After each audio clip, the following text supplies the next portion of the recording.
me just take a moment to appreciate the 20th Century Fox X-Men universe. First, we got the original X-Men trilogy, two of which are some of the best superhero movies of all time, one of which is one of the worst. Then we got the two prequels, Origins and First Class, followed by the Wolverine, Days of Future Past, Apocalypse, Logan, and then the horrendous Dark Phoenix. And then, Ryan Reynolds is campaigning to try to redeem himself as Deadpool. After some leaked test footage, he gets his wish, only for Disney to buy Fox. And then when all hope is lost, Deadpool 3 is announced, and then we find out Hugh Jackman is returning as the Wolverine. It's almost like all of it was on purpose, because that's some rich drama. Hey everyone, I'm the guy with no name. Thanks for stopping by my channel. If you didn't know, I love to talk about movies, TV shows, and video games, and if you like this video and want to show your support, I'm trying to get to 200 subscribers as quickly as possible, so yeah, don't hesitate to like and subscribe, comment, all that. But anyway, let's jump right in. Deadpool and Wolverine really is aptly named, as it is part Deadpool 3 and part a Wolverine/X-Men movie. The plot picks up where the end-credits scene of Deadpool 2 left off, with Wilson having finished righting the wrongs of various timelines and seemingly struggling to find his purpose. The only bright spot in his life is his friends. So, when the TVA, or Time Variance Authority, shows up and informs him of his timeline's impending doom, he fights for his reality's existence by enlisting the help of none other than Wolverine. Deadpool and Wolverine is directed by Sean Levy and stars Ryan Reynolds as Wade Winston Wilson, aka Deadpool, Hugh Jackman as Logan Howlett, aka Wolverine, that feels great to say by the way, Matthew McFadden as a TVA agent named Paradox, and a whole lot of supporting cast members, many of whom would be considered spoilers. First off, Wolverine is my favorite superhero of all time, and even if he were 7 feet tall, Hugh Jackman was born to play the role. I really loved Logan, like most people, and I thought it was a great conclusion to him playing the character. So when they announced he was returning for Deadpool and Wolverine, I was naturally both really excited and really nervous. So the question is though, does it actually, ruin any aspects of Logan? For me, I would say it didn't.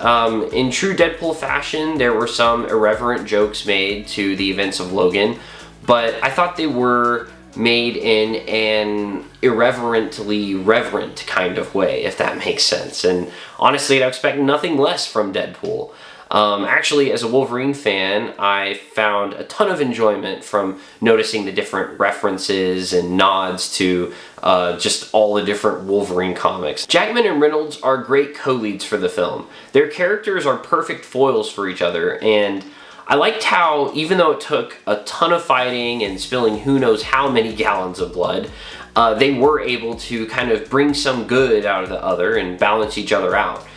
And really, for this film to work, we needed to buy that these two very different characters would in fact stick together and, work to try to figure out a solution to their problems. And I believe that. Credit to the writers.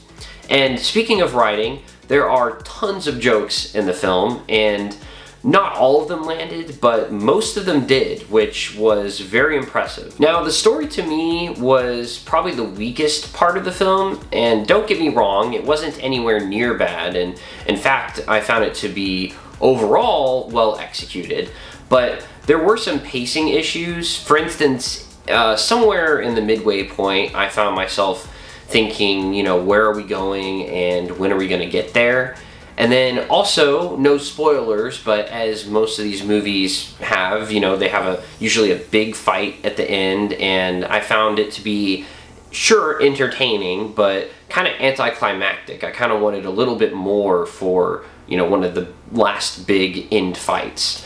But I will say that anytime they're in the wasteland type area, I was very interested in that. So who should go see this movie? First of all, it is a hard R movie, that's for sure. It's got lots of violence, blood and gore, language, inappropriate jokes, no nudity, but still I would suggest not taking your kids to see this one.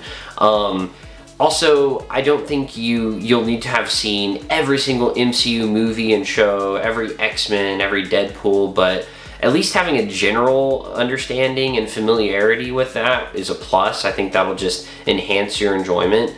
But yeah, at least hopefully if you know something about Wolverine and Deadpool, you'll at least enjoy it. But the more you've seen, the more you're gonna understand references and stuff like that. If you have not seen Logan for whatever reason, which is a great movie, you should see it. It does spoil the end of Logan, so beware of that. There is also an end credit scene. It's nothing earth-shattering, but it is a funny little tag at the end that if you like the movie, you should probably stick around. I was glad I did. So I really liked Deadpool and Wolverine. I had a couple small issues with it, but overall it was great. I think I would probably rate it a 4.5 out of 5 stars. I reserve 5 out of 5 for those movies that I just really can't find anything that I found to be a negative. So Deadpool and Wolverine just didn't quite get to that level, but I'm still, you know, very happy with the result, and I'm not at all disappointed in any way.